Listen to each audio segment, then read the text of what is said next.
Finally, United States of American soldiers, Marines, whatever, is on their way to the Zoological Republic of Nigeria, according to the information reaching us here. We want to look away, U.S. Congressman, on stand against Christian persecution in Nigeria. Even as I'm talking to you now, the so-called Bishop of Sokoto, which is Matthew Hassan Kuka, hearing that the American soldiers is on the way, he don't come out now and begin to say, I never thought Christians are not persecuted. It is very glaring to everybody that this man says all that he say on a national TV in front of Asorok, that there's nothing, that even 10 million people can be killed, but he cannot target a Christian genocide. You can imagine a bishop. Do you know what it takes you for become a reverend father? No, first of all, you have to start from what they call a seminarian. From seminarian, you become a reverend father. From a reverend father, you have to graduate and keep on going before eventually you turn to become a bishop. You can imagine that. Whether Nigeria own bishop, maybe they fire, because nothing is not possible in that country called Nigeria.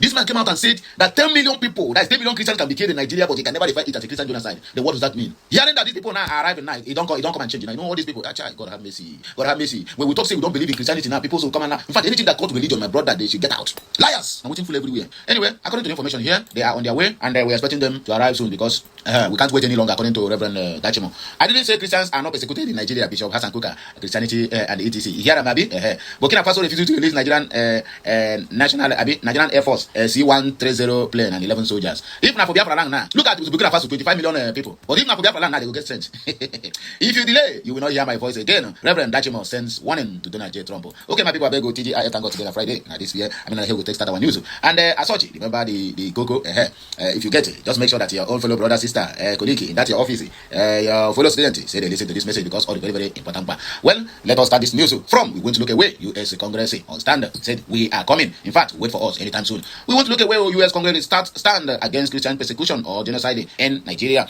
The United States House of Appropriations Committee has reaffirmed its commitment to tackling religious persecutions worldwide, with a specific emphasis on that country called Nigeria, the disgraced country, according to Donald Trump, declaring that America will not look away as innocent lives have been stolen. In fact, make gonna hear this one very, very clear. We are on our way and arriving anytime soon.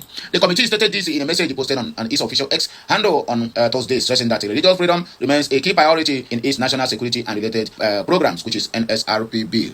Directed by Atpotusu, appropriators led an on-the-ground mission to inform a report on Christian persecutions in Nigeria and guide policy recommendations. The committee wrote, adding that religious freedom and atrocity response are central to our NSRP bill. The reaffirmation followed an on-the-ground mission to Nigeria by delegation of U.S. appropriators acting under President Donald J. Trump's directive.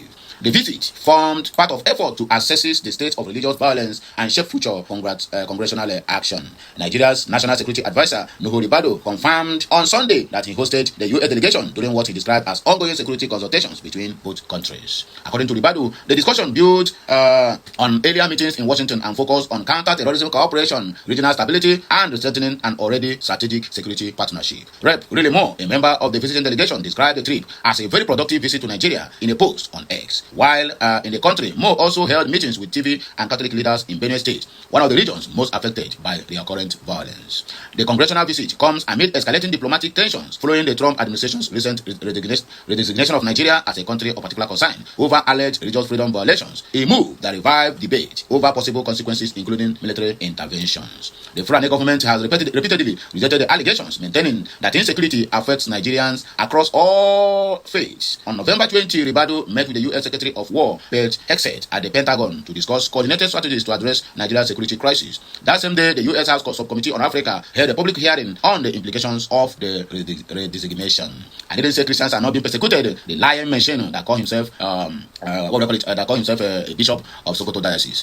Catholic Bishop of Sokoto Diocese, Matthew Hassan Kuka, has denied claim that he said Christians in Nigeria are not facing persecutions. The bishop described the reports as false and said he was surprised that some people were still attributing such a statement to him despite the clarity of his position. Liars. Of the persecution of Christians in Nigeria, my response first, let me say how sincerely sorry I am to be associated with representations that understandably are a source of great pain and mental anguish to so many of my brothers and sisters within the body of Christ. Hassan Kuka, the Lion Bishop, Tonda Yakwoku. In a statement titled of the persecution of Christians in Nigeria, my response, Kuka explained that media reports misrepresented his comments. Oh wait, I saw they talk now. Tomorrow now they will tell you no, they gag it. It is AI. Media reports quoted him as questioning the narrative of Christian persecution, allegedly citing the high number of educated Christians and their control of a large large part of the economy. He was quoted as saying, if you are a Christian in Nigeria and you say you are persecuted, my question is how? At least 80% of educated Nigerians are Christians, and up to 85% of the Nigerian economy is controlled by Christians. With such figures, how can anyone say Christians are being persecuted? So, God have mercy.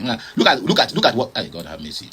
Kuka clarified that he was calling for a unity among Christians. He stressed that the resources and influence available to the Christian community, the main challenge is solidarity, not the absence of persecution. For over a week, I have been in the news on the basis of multiple claims that I had said that there was no persecution of Christians in Nigeria. The outpouring of emotions is understandable, especially against the backdrop of the inviolability of life, the extermination of which must not be undermined by any debates or numbers or intent, he said. He expressed gratitude to his colleagues at the Kuka Center for issuing a statement on his behalf, but said personal responsibility required him to clarify his positions directly. Liars from the pit of hell that call themselves pastors. Okay, he expressed gratitude to his... So for the record, I did not say that Christians are not persecuted in Nigeria. Addressing an audience of the Catholic Night of St. Mulumba in Kaduna on November 28, I had spoken about the challenges of bearing witnesses to Christ in a time of persecution. I drew lessons from history and the stories of brave men and women in Nigeria and across models of witnessing in times such as these, the bishop stated. He added that the greatest challenge for Christians is unity and solidarity, given the huge human and material resources that we have as Christians in Nigeria. If only we stood together, I argued, we would have no reason to be victims of persecutions. Nothing here implied a denial of the faith of Christians, he said. Kuka also called on the government and security agencies to hold perpetrators of violence accountable, warning that neglect or failure to act worsens the situation. As people, I believe we owe ourselves the collective duty to regain our humanity, not as perpetual victims, but as equal citizens of our land. Too many innocent souls have been lost, too much blood shed, and our children and citizens are in captivity. Amidst the nadir of this pain, it is important that we focus on reclaiming the souls of our nation, he added. Matthew Hassan Kuka, you are completely a liar. I repeat, you are a complete liar. In fact, that bishop they give you, you are not qualified to wear it.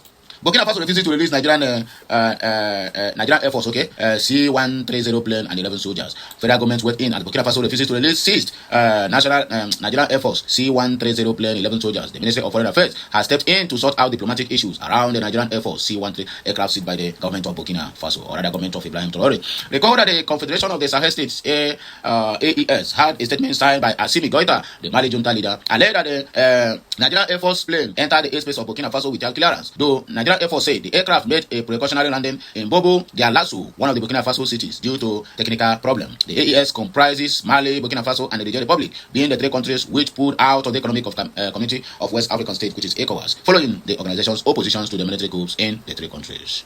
Source told Vanguard yesterday that though the Nigerian Air Force aircraft followed due process and international aviation status in making the precautionary landing, Burkina Faso, Mali, and Niger are seeing the situation as an opportunity to get back at Nigeria, following her role in the actions taken by the regional bloc, which led to their withdrawal from the group.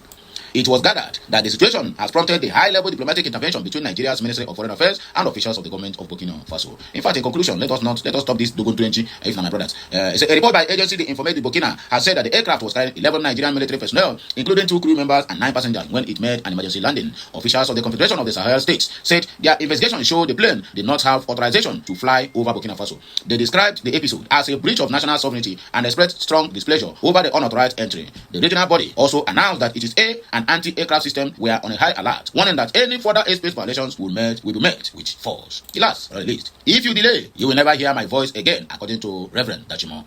Outspoken Plateau clergyman Reverend Ezekiel Dachimo has pleaded with the President of America, Donald Trump, not to delay intervening in the security crisis in some parts of Nigeria. Speaking via Facebook on Thursday, the cleric alleged moved to silence him, citing the disabling of his page so that they will not hear his voice again directly. The cleric warned Trump to come quickly or he will stop hearing his voice. He said, my message to President Donald Trump, please don't relent. Come quickly before they finish us. If you delay, you will not hear my voice anymore because these people have finished with my Facebook account. They blocked it. Now they are coming for my life. Come quickly or you are not going to save us alone. As Christians, my fellow Muslim brothers are in pain. Please save Nigeria. Meanwhile, in a renewed call for community vigilance, Dutchman has urged Christian youths in crisis-prone areas to take steps to defend themselves against possible attacks.